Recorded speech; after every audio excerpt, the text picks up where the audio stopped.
Good morning, my YouTube viewers. It is Palestine here. Welcome to my channel. I've got tons of things that I need to make videos on and that I can make videos on. But what I want to talk about this morning is my one and only experience with talking therapies.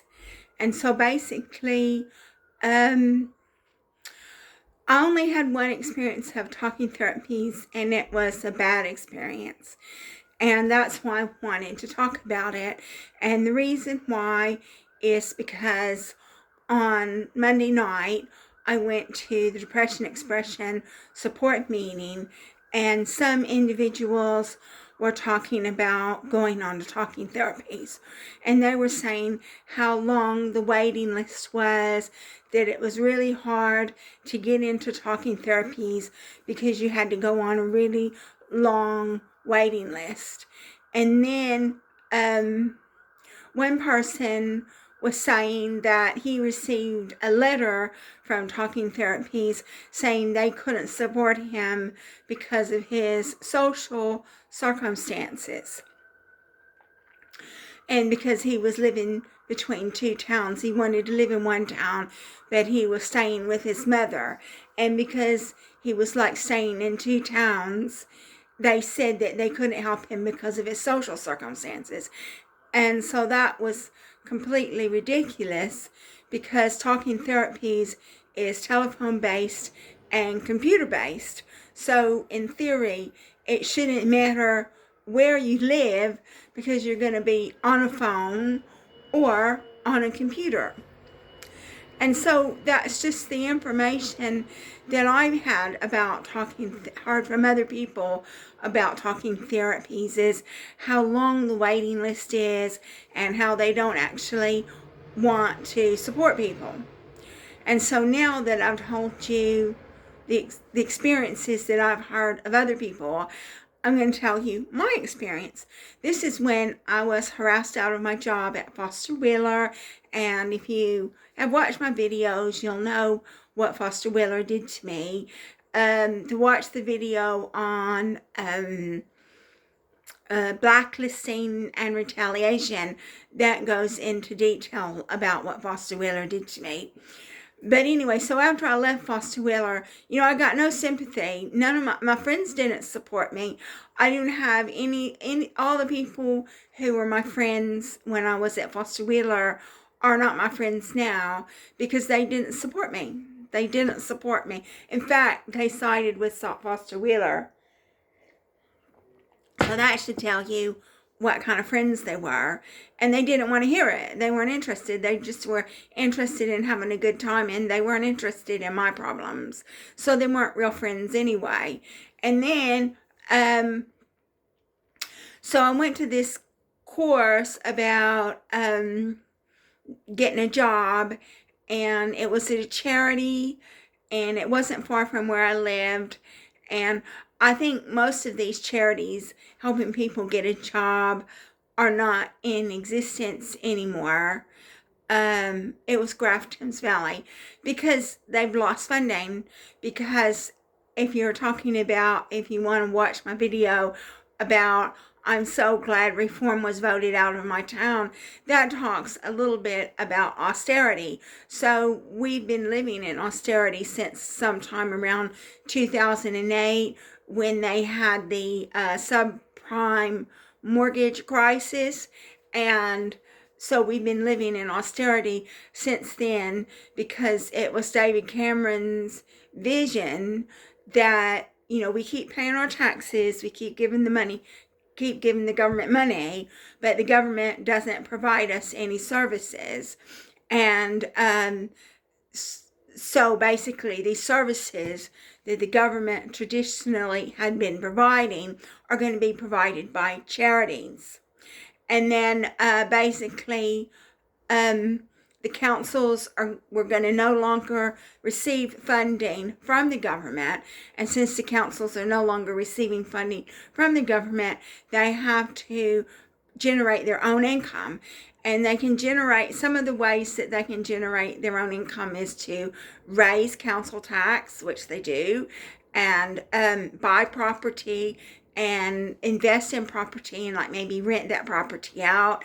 And another thing that they can do is they can additionally tax people's incomes. Those are just three of the things that I can think of right off the top of my head that councils can do to generate their own income because they're no longer receiving government funding.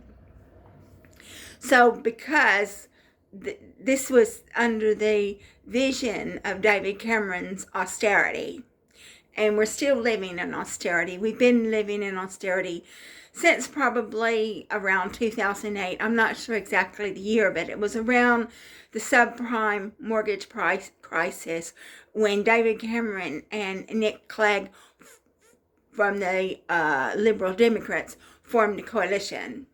And so we've been in austerity since then. So we've been in austerity for 18 years, definitely, close to 20 years. And so now all of these services that the government previously had been providing were supposed to be provided by charities, but where are the charities going to get the money? And then charities are going to have to get volunteers. So the only way you can volunteer for a charity is if you got your own income. And you got your own income and you don't need money. So it's just a dire situation that we're living in the UK. But anyway, so back in 2014, we were still in austerity, but it wasn't as bad as it is now. And I went to this meeting, and it was something to do about getting a job. And this one lady, obviously I was a wreck. I had been kicked out of Foster Wheeler, had no support from anybody. I wasn't listened to, and I wasn't believed. And so this woman, although she meant well, suggested to me that I do talking therapies. So I didn't know anything, so I went ahead and took her advice, and I phoned up and found out where I could do talking therapies. And guess what? They saw me right away. They didn't see me. They phoned me. They phoned me right away. It was a matter of just a couple of weeks because it was in the summer. I was kicked out of Foster Wheeler in the summer, and I spoke to what I thought was talking therapies in the summer. So all these people who were trying to get into talking therapies, who can't get into talking therapies, who tell me that the waiting list is so long. I didn't have a waiting list. They spoke to me right away. And so I believed this woman meant well when she said go to talking therapies. But I did what she said. And then if you watch my video about blacklisting and retaliation, I said that Foster Wheeler, that I believe that they had cloned my phone, they had bugged my phone, and so it was really easy for them to monitor my phone calls. And so I didn't say everything that Foster Wheeler did to me, but I do believe that they bugged my phone and they monitored my phone and they monitored my flat. They went into my flat. I do believe they did that. And obviously, because of what they did was criminal, then they're like saying, oh, well, I'm mentally ill. But so they spread it around all over town that I was mentally ill. And so I didn't have a waiting list. I didn't have to wait on a waiting list. Somebody who claimed to be from Talking Therapies phoned me right away. And so they were asking me questions. And she says, well, before we get you into talking therapy, we need to find out if you're suitable for this service. And she was asking me all kinds of questions and everything. Well, I was talking to her. I was relating to being forced out of my job at Foster Wheeler because that is what was the most current traumatic event in my life. And then so she asked me a lot of questions. And one thing about this woman, she said she was from Tennessee, and she was really good speaker, really well speaker.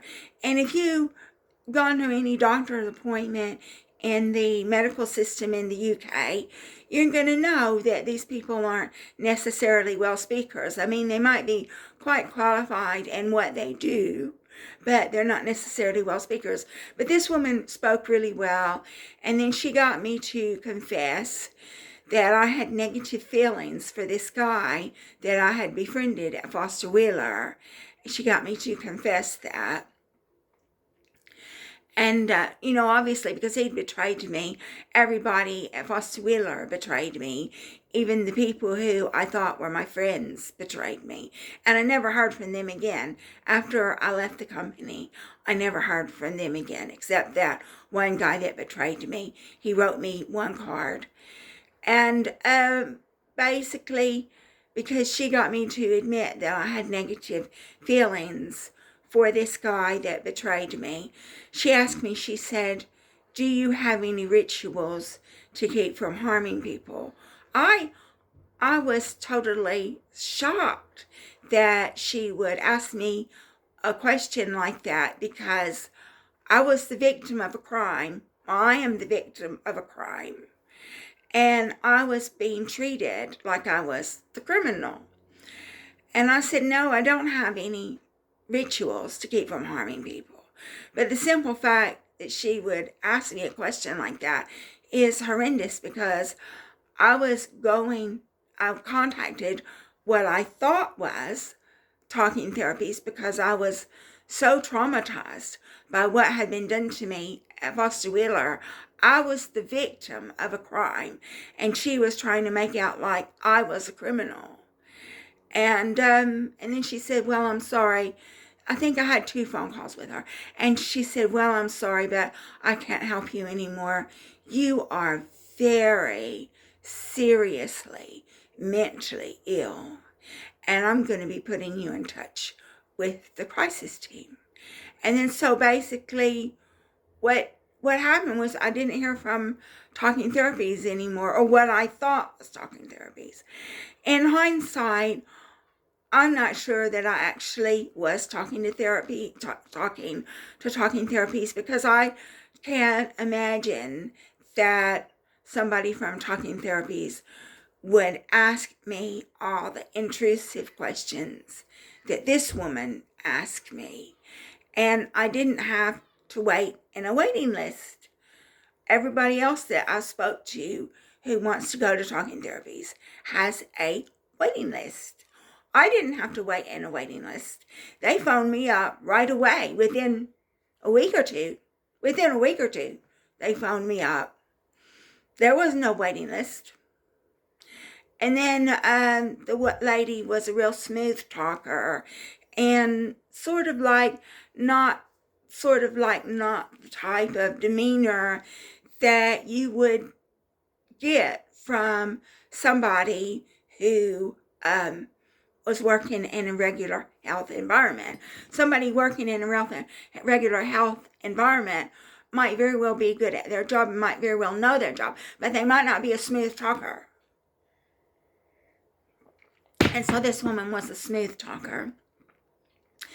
And then I can't believe that somebody from Talking Therapies would ask me the very intrusive questions that I was asked, would get me to admit that I had negative feelings for this guy, he's not my friend anymore, who betrayed me at Foster Wheeler, or definitely let me down. If he didn't betray me, he definitely let me down. And would tell me I'm seriously mentally ill, and I need to be in touch with the crisis team. I can't believe that. I don't think that I was actually speaking to Talking Therapies. In hindsight, I think I was speaking to an actor who had been told to say certain things. Just like when I thought I was speaking to ACAS, I think that I was speaking to an actor. Because if you ring ACAS, they're not smooth talkers. They might know their job and they might mean well, but they're not smooth talkers. And the woman that I spoke to when I believed I was speaking to ACAS, she was a smooth talker. If they're smooth talkers, they're not going to be working for the government. They're not going to be civil servants working for the government. And then, so in hindsight, I don't think I actually was talking therapies. I think I was speaking to an actor employed by Foster Wheeler to tell me that I was mentally ill, because all of the letters that I received from Foster Wheeler when I filed my grievance was telling me that I was mentally ill, telling me to go see my doctor because I was mentally ill. They said that there was no evidence of harassment. And then they fed that line to Prospect Park, because like whenever I got made it to Prospect Park, which is what was their intention, was to get me a diagnosis of a mental illness, I wasn't listened to. I wasn't believed. They said, oh, there's no evidence of harassment, because Foster Wheeler had whitewashed all that. Foster Wheeler had covered it all up. And because Foster Wheeler had gotten employees of the company to do it, then Foster Wheeler was saying that they didn't have to take any responsibility for what had been done. But the simple fact of the matter is, Foster Wheeler was the brain behind this scheme, and they had gotten their employees to do it. But since their employees of Foster Wheeler were doing this, Foster Wheeler didn't have to take any responsibility for what they did to me.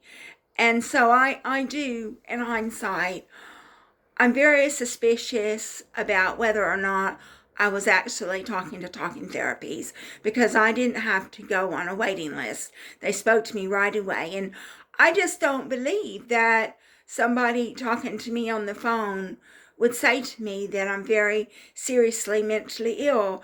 I don't believe that, even if that's what they thought. I don't believe that, because I was a victim of a crime. I was crying and telling this person things that they had done to me, and she was saying I was mentally ill. And that's just wrong. That's just wrong. When you are a victim of a crime and you are going to talking therapies, which is supposed to be a counseling service, and they're telling you you're seriously mentally ill, I just don't think it was really talking therapies that I was talking to. I think it was an actor employed by Foster Wheeler. I never heard from this person again from talking therapies, just like I never heard from ACAS again. All these people that I spoke to try to help me get a resolution to my problem, as soon as they got their outcome was to get rid of me. Number one, ACAS to get rid of me. Never heard from her again. And then this lady from talking therapies just telling me I'm mentally ill. I never heard from them again. So in hindsight, I don't think that it really was talking therapies that I was talking to.